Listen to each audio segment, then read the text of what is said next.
Hello there, welcome back to my channel. For those of you that don't know me, my name is Linda and I teach English online. That is what my channel is about, and I also have some lifestyle and wellness videos if that's what you're interested in. Now, one of my viewers commented that I didn't really outline the downsides of teaching English online properly. So in this video, that's exactly what I want to do for you.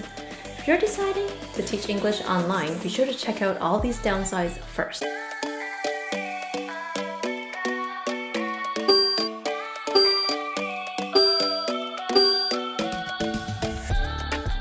Alright, the very first thing that you may not think about when you want to apply to teach English online is burnout. Yes, burnout is a real thing. And when I applied, I really didn't think about that at all. So, each class is about 25 minutes long, usually for most platforms. So, 25 minutes here, 25 minutes there, doesn't seem so much. You're just teaching little kids and it's online, it's not even in person. So how can you burn out? So in the beginning, I still am doing it. So I teach 7 days a week. But when I first started, I had about, I would say 9 classes a day. So I was doing that consistently every single day. And only in the summertime when it started feeling like it was too much that I cut down. And I knew that I was burning out because I was falling asleep in the middle of the day. So yeah, because we have to wake up early because of the time zone difference. So I found myself really tired during the day and having to take a 30-minute nap in the middle of the day. Because I was so tired and I felt like I needed more sleep.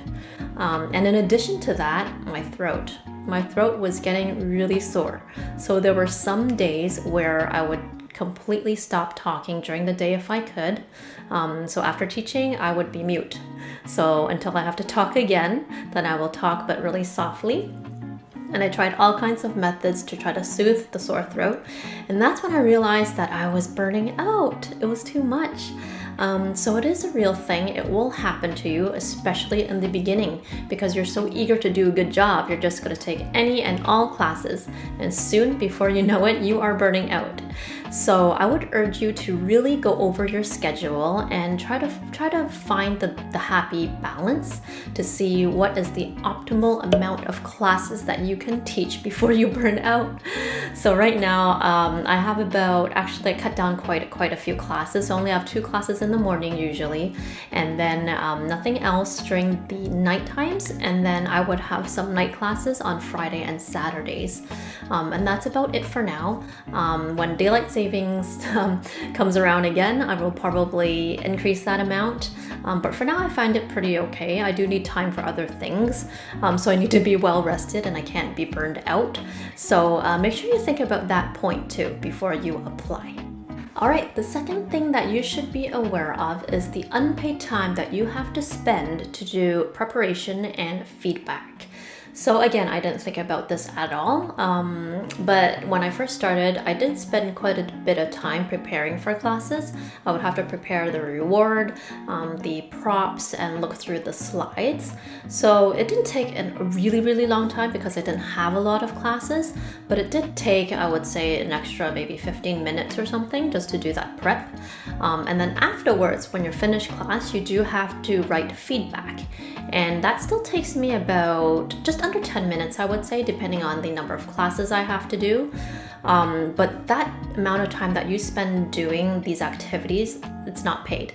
So if you are a really busy teacher and you have 20 back-to-back classes, you could be spending quite a bit of time just prepping and also doing feedback. So you have to think about this as well.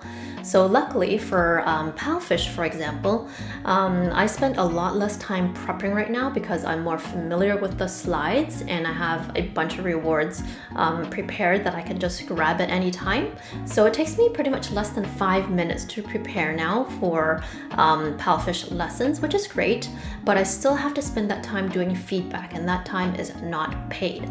So take that into consideration too. All right, the next downside of teaching English online, well, not necessarily English, I would say, just pretty much teaching online, is the lack of exercise and lack of movement.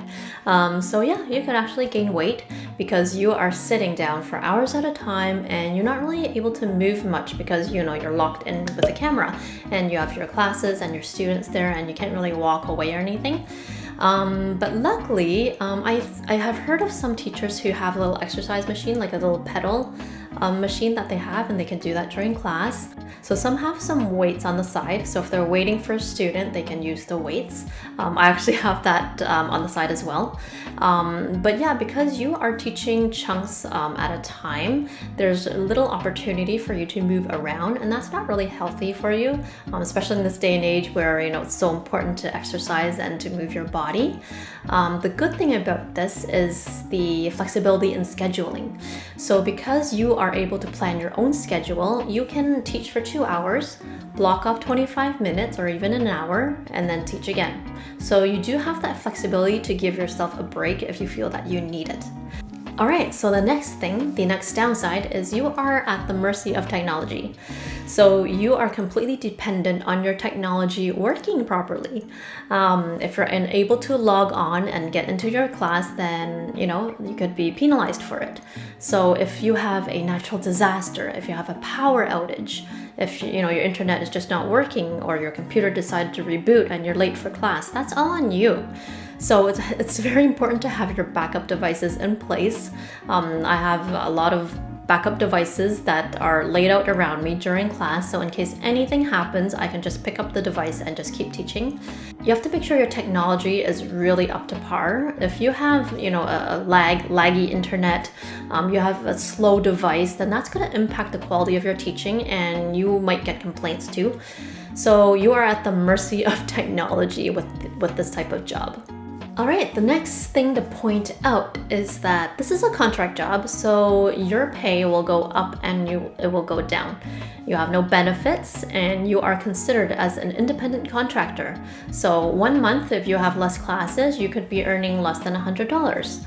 If you have a fully booked month, then you can earn upwards of $2,000. So if you're relying on this as a sole income and you need it to be steady, then it's not going to be steady. You're going to see the fluctuation from month to month. So you just have to bear that in mind and just make sure that you're prepared for that. If you have, a month where you really need money, but this is not bringing you the money, then you have to be aware of that and you have to plan out your budget and your expenses accordingly.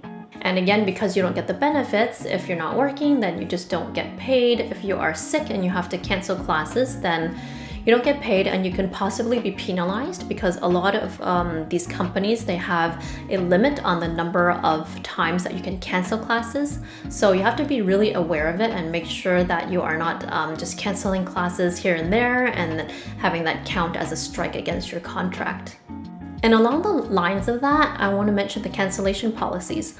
Again, some of the companies, they have pretty strict cancellation policies. So some of the companies, they'll want you to provide a doctor's note.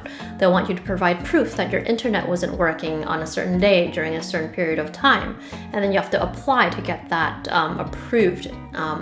So it's really strict for some companies. They really don't want you to cancel the classes. So if you choose to cancel a class, you could be docked money, or you could have that count as a strike against your contract, and after a certain number, you may be booted out. So you have to be really careful with the cancellation policies. Some of it entirely is not your fault. Like, we're human, we're going to be sick, there will be emergencies, but unfortunately a lot of the companies, they'll count maybe 6 times. You can only have a strike against your contract 6 times. If you reach that limit, then you're out. So you have to make sure that you're really careful about canceling classes. All right, the last downside, actually it may not be a downside depending on where you live in the world. It is a little bit of a downside for me because I live in the Eastern time zone, so that means I can only teach early in the morning or really late at night or overnight. So for example, my earliest class that I've ever taught is 6 a.m. in the morning, and that still means I have to wake up at around 5:30. The latest class that I ever taught was at midnight, so that means I don't actually get into bed by like 1 o'clock, and that's pretty late. So depending on where you are in the world, the time zone could be a challenge for you. I know a lot of teachers like to pull overnighters, so they'll work from 12 a.m. all the way into the wee hours of the morning. So you have to really look at that and see if the time zone will work for you. But yeah, for us in the Eastern time zone, it is a little bit of a challenge. So you have to just take note of that as well and see if you're able to accommodate the hours. I did mention some pros and cons in another video, but I just wanted to highlight more of the downsides of teaching English online, just so people have the facts about it and they're not just thinking, oh, you know, it's a great work from home job. There are some downsides to it. So hopefully this video puts everything into perspective for you and you have a better understanding of it. If you like this video, make sure to give it a like. Please consider subscribing and I will see you in the next video. Thank you. Bye.